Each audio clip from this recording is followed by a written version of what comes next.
party. Like you just gotta turn it off. Don't worry when we fly far away. Now DJ E-Dub, 'cause I only belong to you. Love and respect, this is Honeybee. I represent for DJ E-Dub, the island Hitman, and you are now locked into the Sweet Reggae Music Show. Love up every time. Seen Honeybee says so, say so. The change is sick, though. Definitely want to keep it.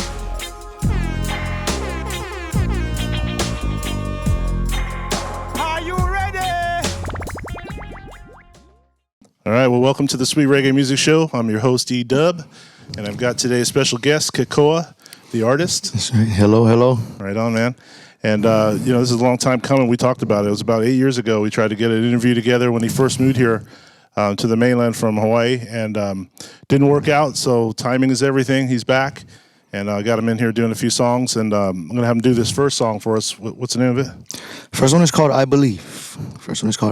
Nice. And when did you write that song? I actually wrote that song maybe about, sounds so long, maybe like 10 years ago I wrote that song. Nice.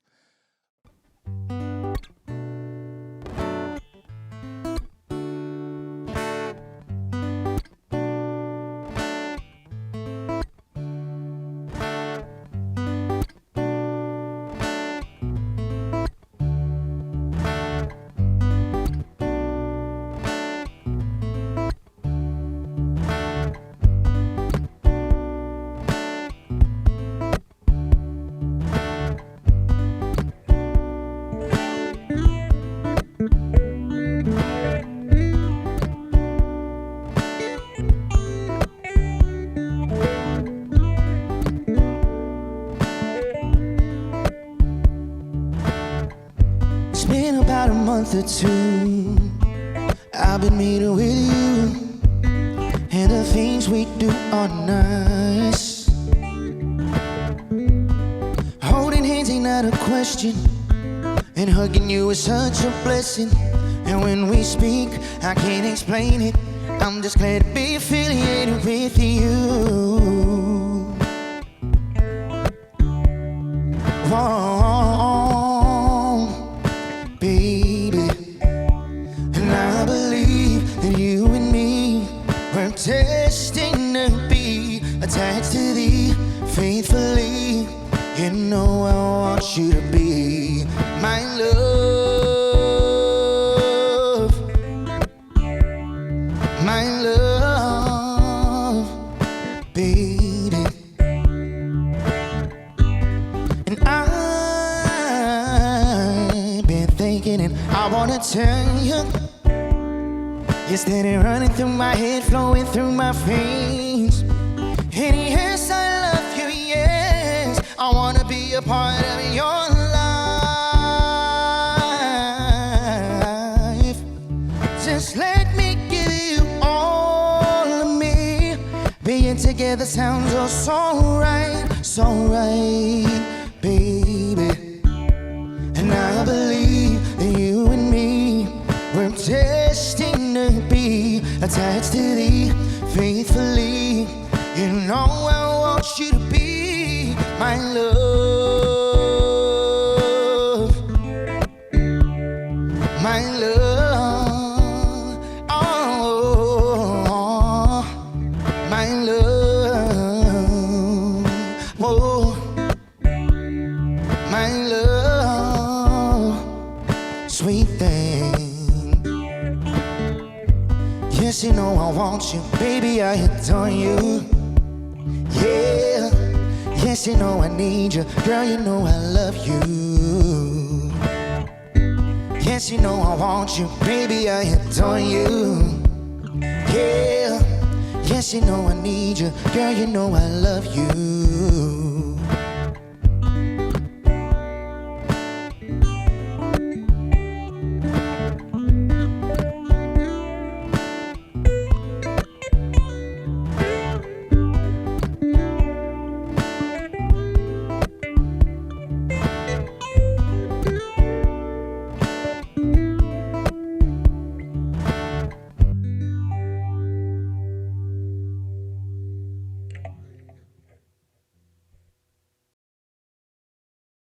you from originally? Where were you born? I was born in Maui, but raised in Honolulu. Oh, nice. Yeah. And then what instrument did you start playing first, or when did you first start playing music first? First instrument was ukulele. Next was actually bass, and then I started learning guitar so that I could get off of the bass and start singing. Oh, nice, Yeah.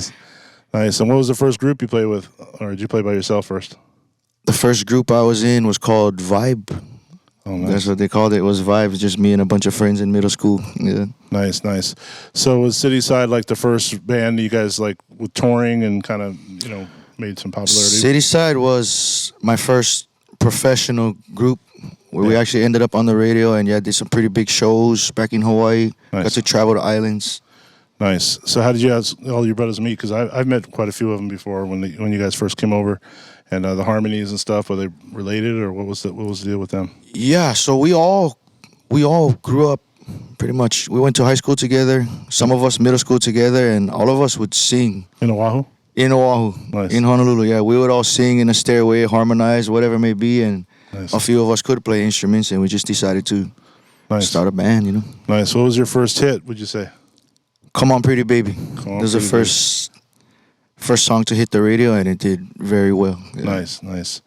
And so you did how many albums with them? Like, was it 3, 2? 2 albums with Cityside and a few singles until I switched it over into just my solo stuff, just Kekoa the artist. Nice. And we were talking about Lady Soul, and I just learned today that he wasn't the original, but then I thought, like I said, Brother Finn had covered that song. Yes. And I heard it, and then I heard his version of it later on, but he said he recorded it before him, so maybe you could tell me the story about that one. So I'm pretty sure it was, but that was the whole deal in us getting the opportunity to record an album. The producer at the time, my producer, came up to me with the Temptations version, which the singer sounded just like Fiji, and I was like, oh my goodness. He's like, can you sing this? And me, young and confident, like, yeah, I can sing it. And so I sang it, and just like that, he's like, okay, we'll record an album, get you on the radio, and Nice. simple as that. I mean, yeah. Where'd you record at?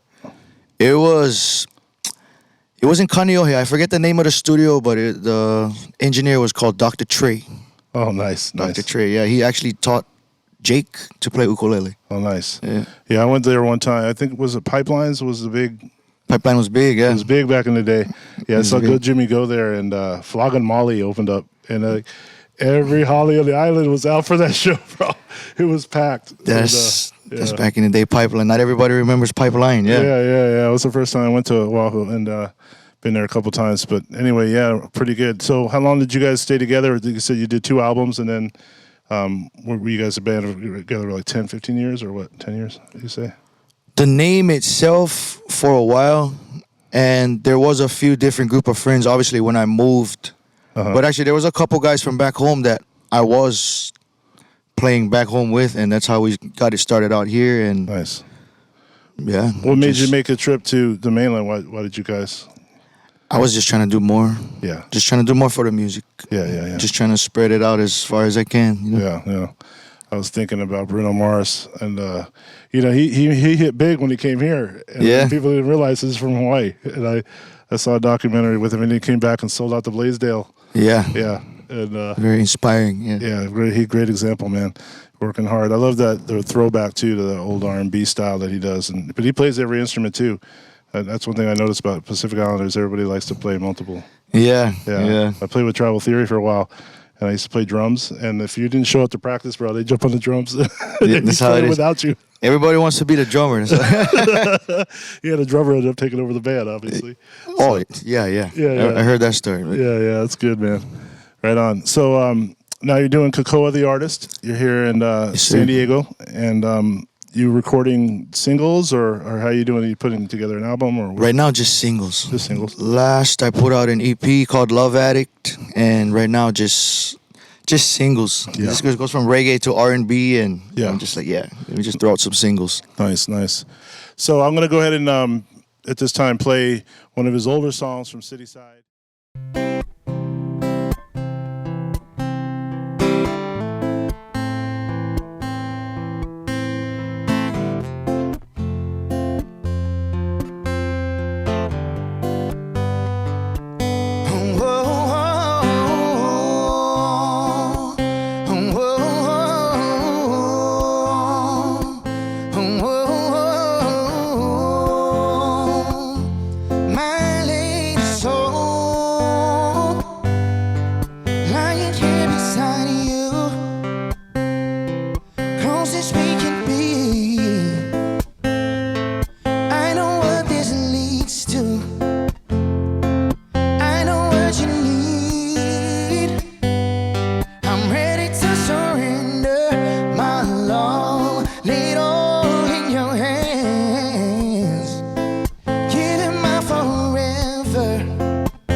on my life. You make me whole.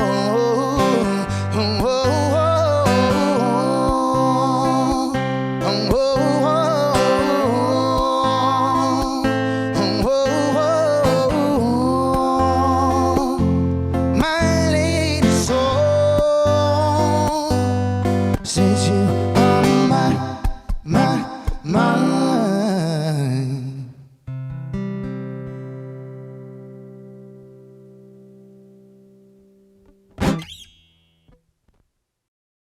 But I wanted to kind of get an idea like where you think you're heading with your style, and are you trying to go more R&B or reggae, or always stay with reggae, or what's your you're gonna try to keep the blend, or what you thinking?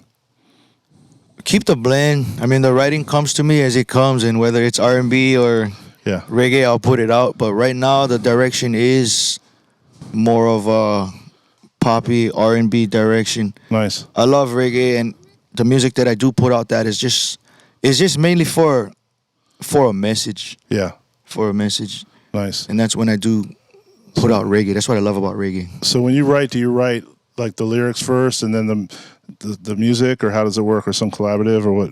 Both ways. Yeah. Both ways. Sometimes I'll just get a line that comes to me and I'll write off of that, and sometimes I'll get a beat and I'll write to the beat. So Oh, nice. It works both ways. Yeah. Cool.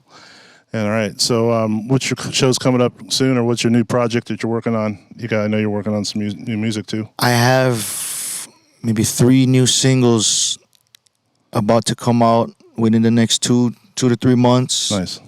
2 R&B, 1 more like acoustic style, actually. All right. I wouldn't call it reggae, more world acoustic style. Yeah. And just doing a lot of acoustic shows, doing a lot of solo shows. Right now we're working on a full band show at the end of the month, maybe at Winston's. We haven't settled the date yet. Yeah. But right now, just, check out my website, kekoatheartist.com, and you can find where I'm playing. Yeah. Awesome. And you probably, you're doing this full time now, or? Yes, sir. Yeah, Nice. full time. Yeah. So I know you got a lot of gigs per week. So yeah, go up on the website. You can see you play everywhere. You play at Duke's. What are some of the other places you play? Dukes. Last night I was at Barefoot Bar and Grill out at Paradise Point.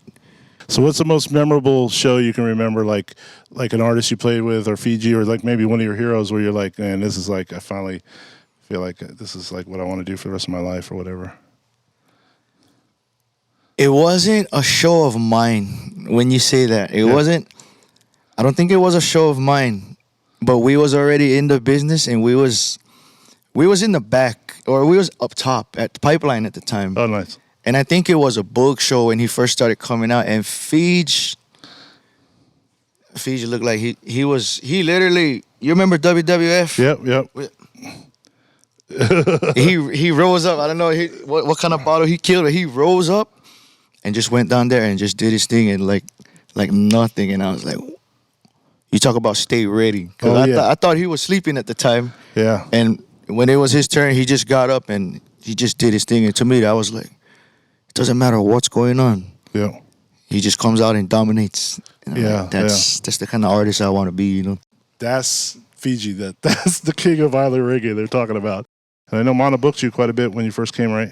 Yeah, he was a big reason why I got here to San Diego. I was in Oregon first, and he called me with a lot of opportunities. Nice. And actually was living with him first. Nice. So, thank you, Mana. But, Yeah, man. Big up to Mono. Yeah, we just had Paulie here last time, and he brought all the new bands, and no matter who it was, he brought Soja the first time. They just won a Grammy. He opened up the scene out here. Yeah, he really opened up He the did. island reggae scene and other reggae that people didn't know about. But he really took care of the artist. I remember House of Shem. He brought them, and I used to tell him about House of Shem. Like, I would tell him artists I wanted him to bring over. So I met those guys because of him. Yeah, cool guys. Good people. And as far as I'm concerned, and this is my opinion, is that Kekoa's got the best pipes in Southern California. Oh, wow. I'm serious, bro. And of all the island reggae too, before I knew him, I knew his band. I knew Cityside, and I loved that group. And like I said, I invited him over to the Guaham Grill to sing. And he had the full band then, and like I said, tried to get him in the studio then to do an interview. I wanted to hear their story, so you got to hear it now, live and direct. So I just appreciate you coming, brother, and keep up the good work, keep up the good music. And to me, he's a great example of what it's like to stick to it, man. You don't give up. Thanks again, brother, and God bless you. And I'm looking forward to more shows and more music coming out of you. And like I said, I think you're blessed. I think you got the gift. And I just want to encourage you, and I wanted people to actually hear him sing in some of these songs. Thank you for having me, and thanks for the compliment, man. That means everything. Thank you. For real, bro. All right, man.